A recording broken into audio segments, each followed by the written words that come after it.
면접에서 퇴사 사유나 이직 사유를 물어보면 보통 이렇게 생각하시죠? 그냥 솔직하게 말하면 되겠지.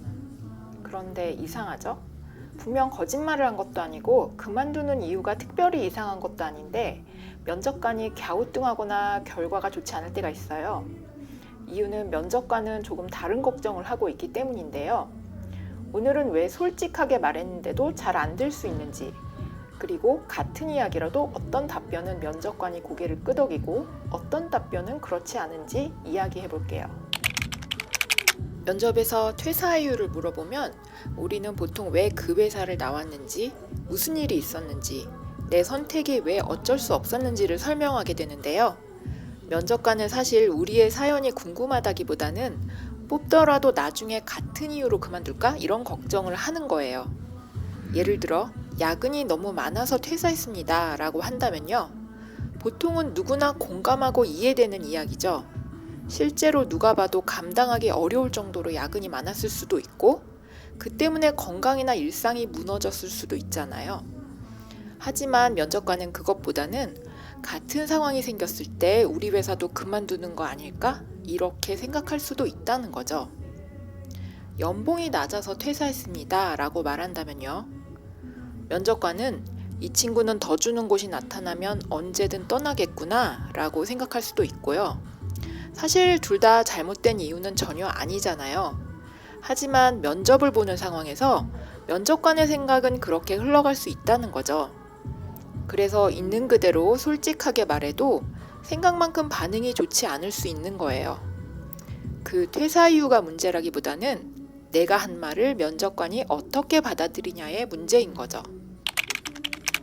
최근 옆 팀의 팀장님이 겪은 이야기인데요. 면접을 진행했는데 한 지원자가 이전 회사에 대한 불만을 계속 이야기했다고 해요. 상사도 문제가 있었고 동료도 문제가 있었고 회사 시스템도 엉망이었다는 식으로요. 여러분이 면접관이라면 그 이야기를 들으면서 어떤 생각이 들 것 같으세요? 저 친구는 여기 나갈 때도 다른 데 가서 저렇게 이야기하겠네? 회사에 불만이 많은 스타일인가? 저는 이런 생각이 먼저 떠오르더라고요. 팀장님도 같은 이유로 그 지원자를 뽑지 않았대요. 퇴사를 생각할 정도면 회사에 아무 불만이 없기는 어렵죠. 상사가 힘들었을 수도 있고 업무가 지나치게 많았을 수도 있고 약속했던 조건이 지켜지지 않았을 수도 있죠. 그런 상황에서 화가 나고 서운한 것은 당연해요. 하지만 면접관의 관심은 그게 아니에요. 이 사람은 갈등이 생겼을 때 어떻게 할까? 결국 면접관이 보는 건 그 상황을 받아들이는 지원자의 태도예요.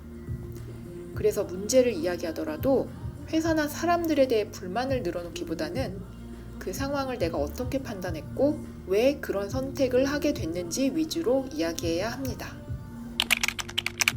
그렇다면 회사에 대한 불만은 빼고 좋은 말만 하면 괜찮을까요?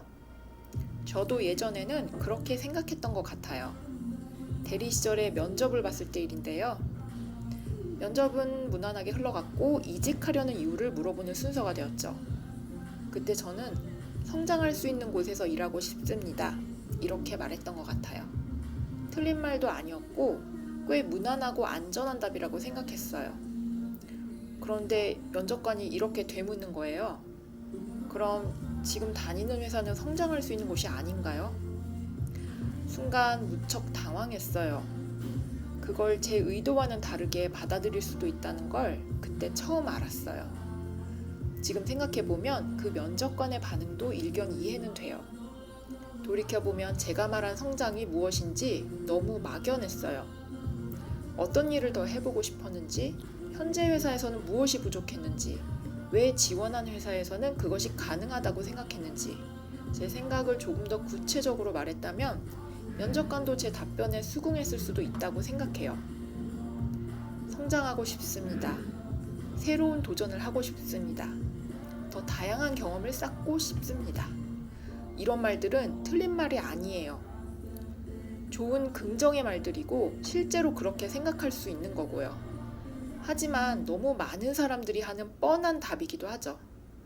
그래서 좋은 뜻인데도 면접관에게 와닿지가 않는 거예요. 그때 알았습니다.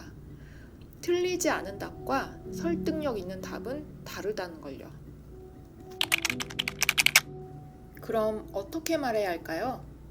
많은 분들이 면접을 준비할 때 정답 같은 대답을 찾습니다. 퇴사 이유는 이렇게 말해야 한다. 성장이라는 단어를 넣어야 한다. 부정적인 얘기는 하면 안 된다. 실제로 인터넷이나 동영상을 찾아봐도 비슷한 내용이 정말 많이 나오죠. 그런데 문제는요. 그렇게 남의 답변을 그대로 가져오면 결국 내 이야기는 안 된다는 거예요. 면접관도 얼마나 많은 지원자를 만나봤겠어요. 면접도 많이 봤을 거고요. 성장하고 싶습니다. 새로운 도전을 원합니다. 이렇게 다 거기서 거기 같은 말을 계속 듣다 보면 그 말이 딱히 와닿지 않을 수 있을 것 같아요. 만약 제가 다시 대답한다면요. 이렇게 해볼 것 같아요. 이전 회사에서는 A 업무를 주로 담당했습니다. B라는 문제를 해결하고 조율하는 경험은 많이 쌓았지만 C라는 일에는 참여할 기회가 많지 않았습니다.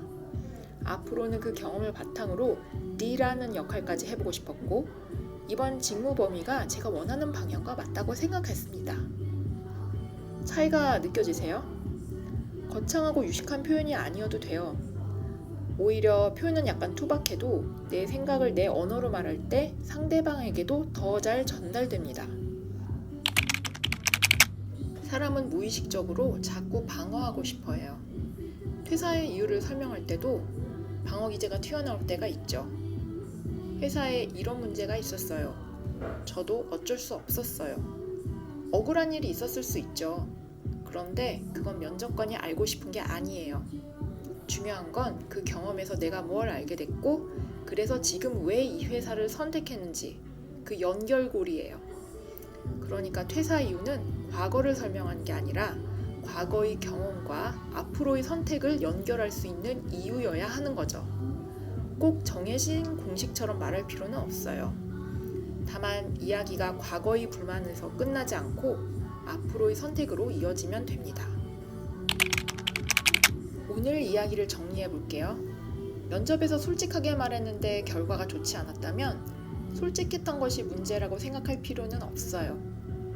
다만 내가 말하고 싶은 사실과 상대가 받아들이는 의미는 다를 수 있다는 점은 기억하세요.